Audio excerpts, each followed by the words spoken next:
another episode of Game Time, presented this week by Newsenda Credit Union. I'm JP Murrieta, and this week we're at Los Alamos High School, home of the Hilltoppers, their football team, and head coach Garrett Williams. Thanks for joining us. Thanks for being here, man. You guys are having a great season. What do you attribute this fantastic start to? Well, first of all, this group of guys has been with us for a long time. We've got a great class of seniors, most of which have either played extensively or started for the last 2 to 3 years. We only lost about 3 starters on offense last year and about 2 on defense. So almost every one of my skill guys at wide receiver, almost every skill guy in our secondary and linebackers, they're all returning starters. So, man, these guys have done a great job just doing what they need to get done and just have played great.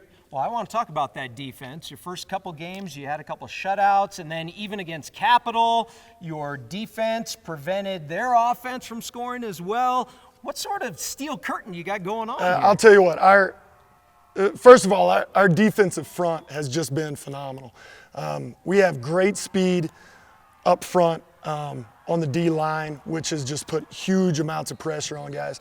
I have our back four linebackers have just done a heck of a job stopping any type of run, and we just have such great speed in the secondary. And you know, even our second game against Taos, you know, we lost a few kids at safety and just had 2 more kids just step right in, just do a great job. So, you know, that depth as far as, you know, the secondary, but been great. But man, those front guys have just done a great job. If you stop the run, you can win a lot of games and stop a lot of points. So. Well, as good as any defense is, you're not going to win any games unless you score some points. Absolutely. Let's switch to the offensive side of the ball. Who's carrying a lot of the load for you? Well, first of all, when you have 4 guys at wide receiver that are all 4 state champs in track, man, we got speed to kill. So those guys have done a great job. You know, our quarterback, Kyle Evanhus and Malachi Gutierrez have done a great job. Up front, we got about 4 returning starters on the offensive line.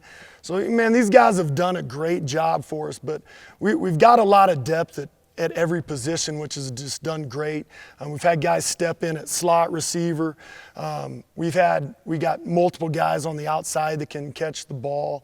And, you know, just that depth is something that we hadn't had in a long time. Not only the depth, but the experience you have with the seniors that you mentioned. Has there been pressure on those seniors to kind of help lead the way, and how have they risen to the occasion? Oh, absolutely. I mean, these guys, a lot of them have started for multiple years, but, you know, even the guys that we've had step up, Nico Garcia, you know, stepping up after we lost our big running back last year, has done a great job for us. But, you know, we've got guys that have just stepped in at every spot, and that's been a huge for us. That's something that we typically don't have here, is that type of depth. And, you know, when you got that, especially here, man, these guys are smart. They can execute a lot, but they've worked super hard together, and especially I got 15 kids that are seniors, so that's big for us at this school.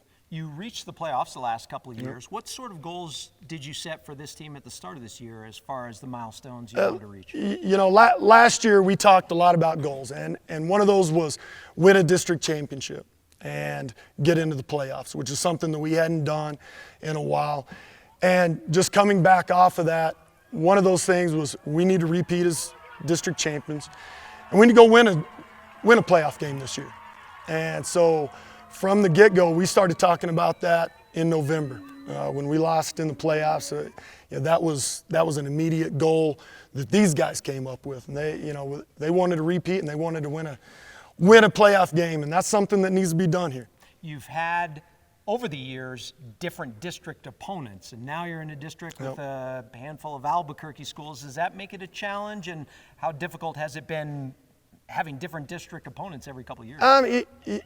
You know, for us, because we've been in a lot of different places, one of the things that we've preached to these guys is, you know, no matter what, we're going to try to thrive on adversity.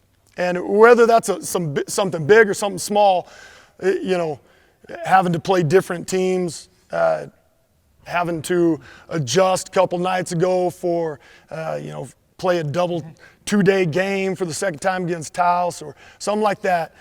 It doesn't matter. We're just going to keep going. So that's been something we hadn't really focused on. These guys have done a tremendous job of just focusing on what needs to be done that day, and have just done a great job coming together when it comes to that. Well, keep the focus. Whatever you're doing, it's working, so keep doing it. This is going great, man. These guys have done a tremendous job for us this year. Good luck the rest of the season, and we'll be back with more Game Time after this. Are you living the life of an athlete? The New Mexico Activities Association brings you Life of an Athlete, a resource for students, educators, and parents to understand the challenges students face. Athletes, one night of drinking will negatively affect your athletic performance for 2 weeks, and athletes who drink or do drugs are twice as likely to get injured. Alcohol's effects can reduce a high school athlete's potential by as much as 20 to 30%. Are you living the life of an athlete? Log on to the website to find out today. In life, things aren't scripted. If you're an athlete, we need people like you and translate those skills to officiating. You can get a lot out of it. It happens in every town, in every game. We never have a perfect game, but the rewards always outweigh the negativities.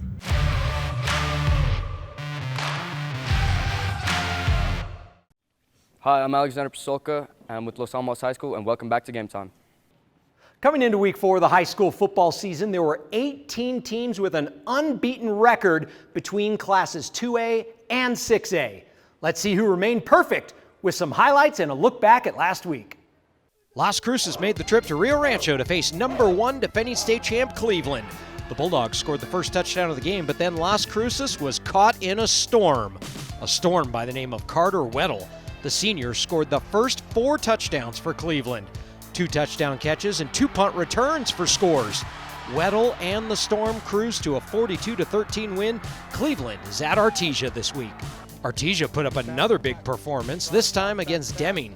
In a rematch of last year's state semifinal, Artesia put up another big number. The Bulldogs beat the Wildcats 54-26. It's the 3rd time in 4 games Artesia has scored 50 or more points this season.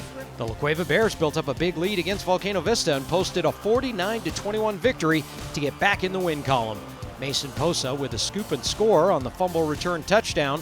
The Hawks got within 7 points, but La Cueva's Kobe McGill added a 90-yard kick return touchdown to break it open in a big second quarter for the Bears. La Cueva will take on Los Lunas this week. El Dorado quarterback Brandon Olivas threw 5 TD tosses as the Eagles beat Piedra Vista 41-19. Josiah Mitchell pulled in 4 of those 5 scores. Olivas has 13 touchdowns in the last 2 games. Portales posted their 3rd shutout of the season as they took down Valencia 51-0. The 4-0 Rams are home against St. Pius this week. Cobre snapped a 2-game losing streak after beating Santa Teresa 34-12 in a game Cobre never trailed. Cobre is on the road at defending state champ Ruidoso this week. Centennial met up with crosstown foe Mayfield. The Hawks flew out to an early lead and put up 21 points in the second quarter. Daniel Hernandez ran for a touchdown and threw 2 more. Jesus Barraza ran for 3 scores. Centennial led 28-0 at halftime and beat the Trojans 42-0. Centennial has a bye this week before taking on Oregon Mountain. Rio Rancho made the trip south to Las Cruces on Saturday to face Oregon Mountain. The Rams took down the Knights 34-7. Anthony Raymer with 3 touchdowns in this one. Rio Rancho improved to 3-1 on the year and host Hobbs this weekend. It's the first of 3 straight home games for the Rams. Farmington made the trip to Albuquerque to take on Cibola on Saturday. Scorpions quarterback Trell Griego rushed for a pair of first-half scores as Farmington posted a 39-0 shutout win on the road. The Pewaukee Elks posted a 55-0 shutout last week against Santa Fe Indian School. They scored 22 points in the first quarter, which is more points than they scored all of last season. Pewaukee has won 2 of their first 3 games with a big matchup against Los Alamos coming this week. Moriarty is now 4-0 on the year with a 21-13 win over Grants. The Pintos will take their unbeaten record on the road this week to Bernalillo. West Mesa quarterback Elijah Brody rushed for 3 scores and threw a pair of touchdowns in their 43-35 win over Albuquerque High. Brody also intercepted a pass. The Mustangs are 3-1 on the year and take on Atrisco Heritage this week. The Atrisco Heritage Jaguars met up with Manzano on Thursday and posted a 54-17 win in a game they racked up 574 yards of total offense. Latavius Morris threw 3 touchdowns. Atrisco Heritage is 3-1 on the year and riding a 3-game win streak. Hi, my name is Kyle News from Los Alamos High School. Check out the latest football polls.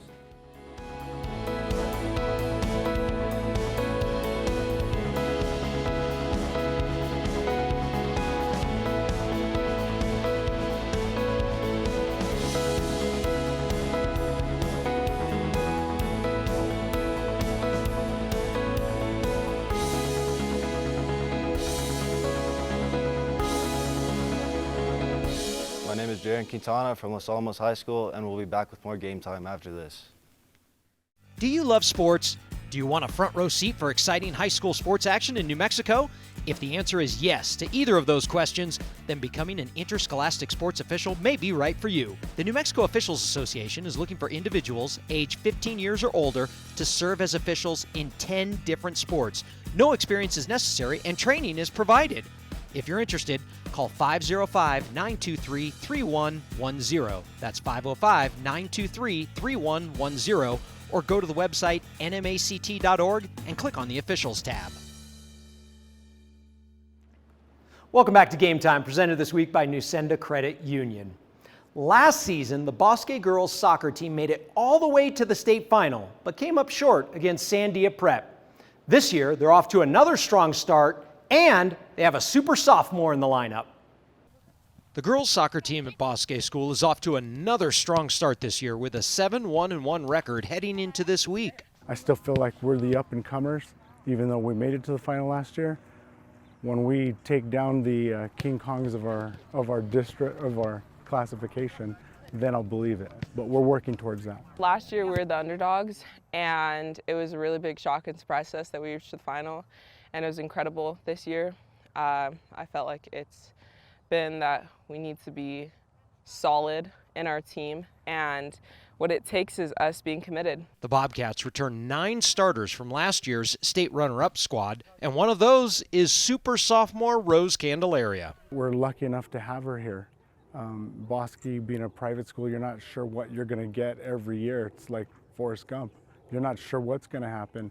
But when I saw her, I was excited to have an athlete just watching her walk across the field. Athletes are not as common as people think, and she's definitely one.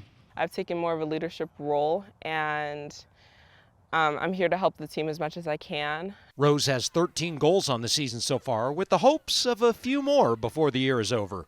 I reached 29 goals last year. I definitely want to hit maybe 40 this year. It's a big reach, but I believe that I can do it, and I want to help Ainsley get there and all these other girls build up and just make our team a lot stronger. She's dynamic, she's athletic, she's physically strong, but she has a great attitude towards what we do out here. She's always happy in the summer to work with the girls that need experience, with the girls that have been here trying to take on that leadership role. Rose is coming off a 3-goal performance against St. Michael's. Bosque has road games against Los Alamos and Robertson this week. The Bosque girls soccer team last won it all in 2008.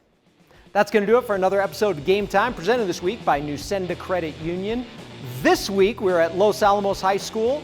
You never know where we're going to show up or who we're going to talk to, so make sure you tune in every week. You know the place to find the most high school highlights is right here. We'll see you next time on Game Time.